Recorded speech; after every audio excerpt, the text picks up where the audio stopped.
Hi students, good morning to all. कल हम लोग इंडेक्स के बारे में पढ़े थे, अनुक्रमणी के बारे में। आज हम लोग पढ़ेंगे प्रथम पाठ। पाठ का नाम है कहानी का प्लॉट। कोई भी पाठ हो, सबसे पहले हम लोग उसके शीर्षक का अर्थ जानने का प्रयास करते हैं। कहानी, जिससे सभी लोग वाकिफ होंगे। प्लॉट का अर्थ होता है कथानक, अर्थात कहानी लिखने के लिए कथावस्तु। पाठ से पहले हम लोग लेखक परिचय के बारे में जानेंगे। लेखक का नाम है शिवपूजन सहाय।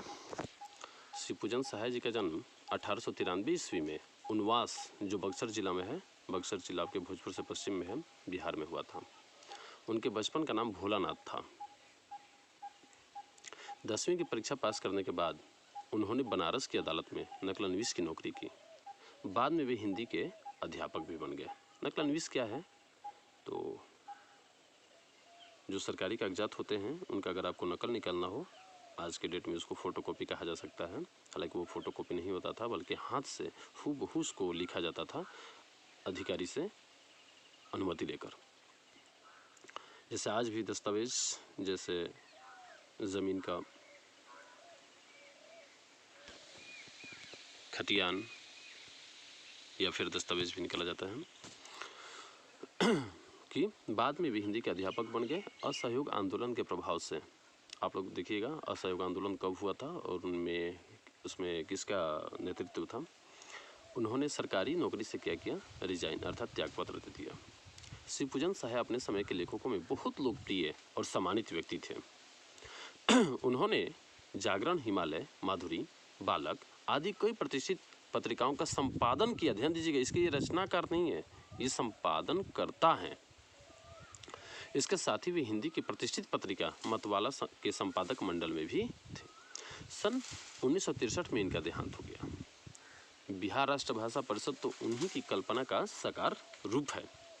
इन गतिविधियों में अतिशय व्यक्त कर रहने के कारण उन्हें स्वलेखन, अर्थात अपनी रचनाओं के लिए समय नहीं मिल पाता था। देहाती दुनिया उनका एकमात्र उपन्यास है। नोट कीजिएगा इसको, देहाती दुनिया क्या है? उनका एकमात्र उपन्यास। उन्होंने केवल और केवल एक ही उपन्यास लिखा है, उसका नाम क्या है? देहाती दुनिया, जो ग्रामीण परिवेश को ठेठ भाषा में उभारता है। इससे आगे चलकर लिखे गए आंचलिक उपन्यासों की पूर्व पीठिका भी कहा जा सकता। पूर्व पीठिका का मतलब हुआ एक तरह से शुरुआत, उसके पहले की। कहानी का प्लॉट और मुंड माल जैसी मार्मिक कहानियां लिखकर, मार्मिक का मतलब होता है रहस्यमयी, जो रहस्य से क्या हो? भरा हो। उन्होंने हिंदी तथा कथा साहित्य की क्या की? श्रीविधि की है। श्रीविधि मतलब शुरुआत। विभूति, देहाती दुनिया, दो घड़ी, वे दिन वे लोग, बिंब प्रतिबिंब आदि पुस्तकों के अलावा उनके सैकड़ों लेख, निबंध आदि समय समय पर विभिन्न पत्र पत्रिका एवं संग्रहों में प्रकाशित संकलित होते रहे हैं।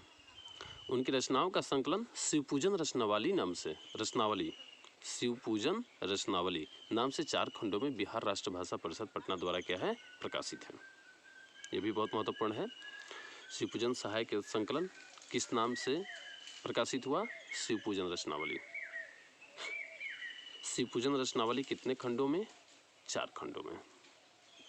किसके द्वारा? बिहार राष्ट्र भाषा परिषद के द्वारा। ठीक है,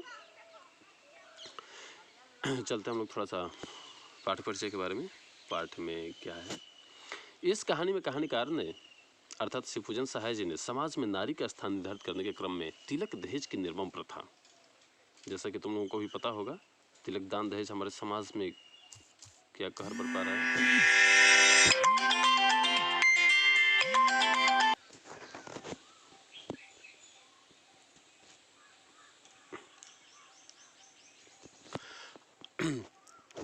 नारी की स्थिति निर्धारित करने के क्रम में तिलक दहेज की निर्मम प्रथा, वृद्ध विवाह आदि की विसंगतियों का मार्मिक दस्तावेज प्रस्तुत किया है। तिलक दहेज की क्रूरता की शिकार भगजोगनी